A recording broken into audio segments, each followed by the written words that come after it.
देखिए पंकज जी, बिल्कुल आपने सही कहा कि बेलागंज में एक बहुत इंटरेस्टिंग सिचुएशन देखने को मिला है। आपने देखा होगा कि लालू प्रसाद यादव खुद बेलागंज में जाते हैं। लालू प्रसाद यादव का वहां पर जाना छोटी मोटी बात नहीं है। वो जाके वहां पे अपनी बातों को कहते हैं, मिलते हैं। देखिए, जो सूचना हमारे पास थी उसमें ये बिल्कुल सही बात है कि प्रशांत किशोर अब तक जो सूचनाएं मिल रही हैं उसके अनुसार बेलागंज में माइनॉरिटी वोट बैंक में सेंध लगाने में सफल दिख रहे हैं। प्रशांत किशोर ने तो यहां तक कह दिया था कि लालू प्रसाद यादव अल्पसंख्यकों के रहनुमा होने की बात करते हैं और वो खुद हमारे उस प्रत्याशी को हराने की टेंशन को लेके घूम रहे हैं जो खुद उसी समुदाय से बिलोंग करता है। ये बहुत इंटरेस्टिंग बात है। प्रशांत किशोर ने हर उन चीजों को छूने की कोशिश की है जो आम लोगों से अपीलिंग है।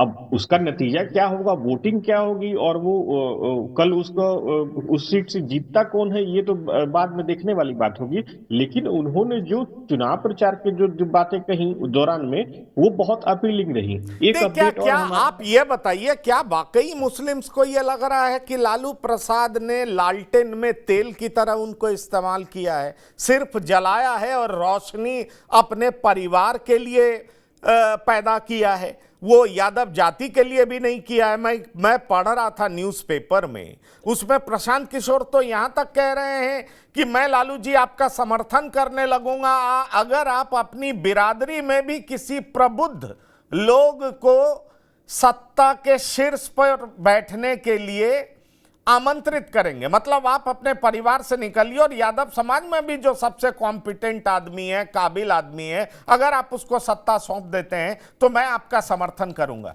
क्या आपको लगता है कि यह बात यादव समाज को भी अपील कर रही है? क्या आपको यह लगता है कि मुसलमान से जो कहा जा रहा है कि आप ठगे जा रहे हैं, आपको तेल की तरह जलाया जा रहा है, आपको बीजेपी का डर दिखा करके वोट हासिल किया जा रहा है, जैसे बीजेपी हिंदुओं में मुसलमानों का डर दिखाती है, वैसे ही लालू प्रसाद और ये जो तमाम पार्टियां हैं जो अपने आप को सेकुलर कहती हैं, वो आपको डर दिखा करके वोट हासिल करती हैं? तो सवाल यह उठता है कि अब तो मोहम्मद अमजद बेलागंज में चुनावी मैदान में है और दो दिग्गज परिवार, जिसको बाहुबली कहा जाए, बिंदी यादव के परिवार से मनोरमा देवी हैं, सुरेंद्र यादव के सुपुत्र भी हैं। सवाल उठता है कि इसमें मोहम्मद अमजद कितना कारगर साबित हो रहे हैं।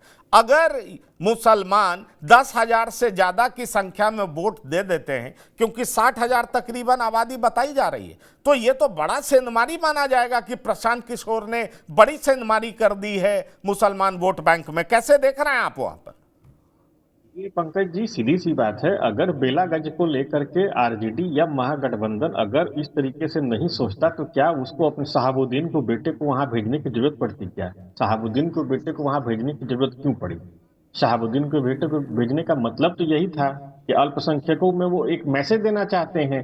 वो ओसामा साहब के माध्यम से एक रास्ता बनाना चाहते हैं। उन्होंने जाकर के वहां पे ये सारी बातें भी तो कही थी। ये बात तो बिल्कुल आरजेडी के मन में बैठी हुई है कि बेलागंज में प्रशांत किशोर जो है वो एक सेंध लगा सकते हैं। रही बात मोहम्मद अमजद की, तो मोहम्मद अमजद कोई छोटे मोटे खिलाड़ी अभी तक वहां पे नहीं है। मोहम्मद अमजद वहां पर फाइट दे चुके हैं और अच्छी खासी फाइट दे चुके हैं। अब रही बात मुस्लिम वोट बैंक की दरकने की, तो आपने अभी थोड़ी देर पहले जो जिक्र किया उसमें एक नाम मैं और जोड़ना चाहूंगा। आपने कई कॉन्स्टिट्यूंसीज के नाम लिए जिनमें एक कटिहार भी है। कटिहार में तो हालत ये हो गई थी कि लालू प्रसाद यादव नहीं चाहते थे कि वहां से तारिक अनवर जीते। वहां ने उन्होंने तो अशफाक करीम को एक तरह से संदेश भी दे दिया था, जो कि राजनीतिक हलकों में चर्चा है, कि आप वहां से निर्दलीय खड़े हो जाइए। देखिए, बात दरअसल ये है कि कहीं ना कहीं इस चीज को आरजेडी महसूस कर रही है कि पिछले 1 डेढ़ साल में जो भी चुनाव हुए हैं लोकसभा के, और अभी जो एक तरह से लिटमस टेस्ट जो होने वाला है, इसमें उनको अपने वोट बैंक के आधार को बहुत मजबूती से बचा करके रखना होगा। अगर किसी एक चीज को भी वो लूज कर जाते हैं, बेलागंज को अगर वो लूज कर जाते हैं और अमजद अगर वहां पर जीत जाते हैं, तो ये देखिए ये बहुत बड़ी मुश्किल पैदा हो जाएगी अपने वोट बैंक को कंसोलिडेट करने के लिए। यही मैसेज प्रशांत किशोर देना चाहते हैं कि अगर वो जीत गए तो मैं सेंधमारी करने में नहीं, पक्का चलिए, हूं।